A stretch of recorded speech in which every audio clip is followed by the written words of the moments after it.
Let's all go to the lobby. Let's all go to the lobby.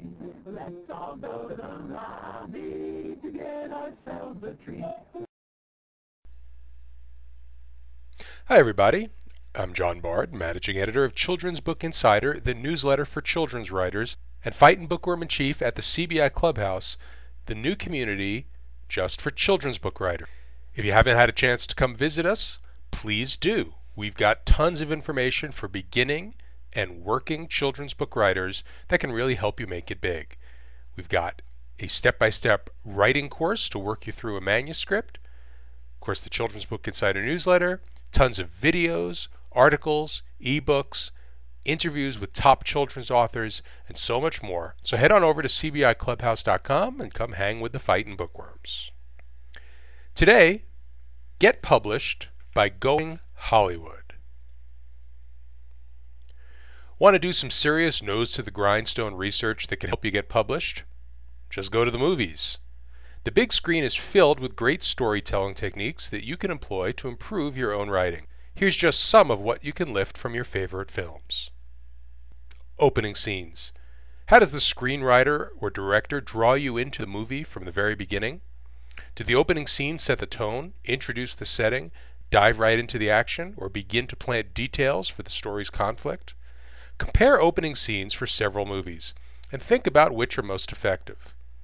Are the first few minutes of a mystery different from a comedy? These scenes would equate to the first couple of pages of your novel, or the first paragraph or two of a picture book. How and when does the audience meet the movie's protagonist? What did the writer or director decide to initially reveal about this character that would influence the audience's first impression? The catalyst, that's the moment in the story where the main character is confronted with a problem that disrupts his ordinary life and gets the plot rolling, generally happens about 10% into the script, or after 10 to 15 minutes of the movie. How much did you know about the protagonist before the catalyst occurred?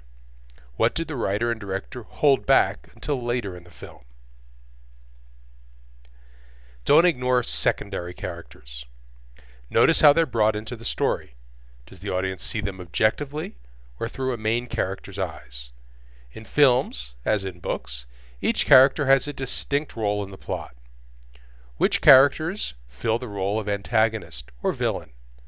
Which support the protagonist? Do some characters switch roles partway through the story? Very few movies have a narrator, so the writer, director, and actors have to show the characters, including their personalities, emotions, thoughts, hidden agendas, and motivation, to the audience through their actions and dialogue. Notice how little quirks of character come out through body language, tone of voice, choice of clothing, or daily habits. In books, it's much more interesting to show your characters through these details than to simply describe the character for the reader in a long third-person narrative. If a movie does have a narrator, it's generally the protagonist, and this is similar to writing a novel in first person. The narrator's point of view will affect the entire film.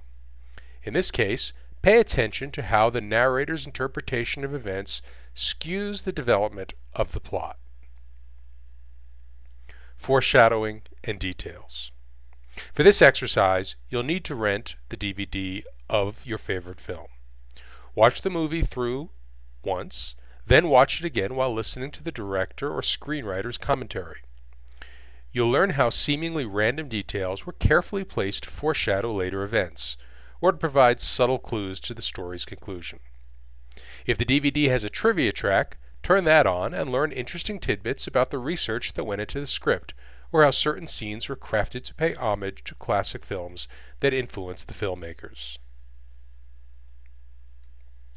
Don't forget animated movies. Though many animated children's movies have trite, predictable plots, most have one or two characters who really stand out. Maybe it's time to discover why your kids insist on watching Ice Age over and over.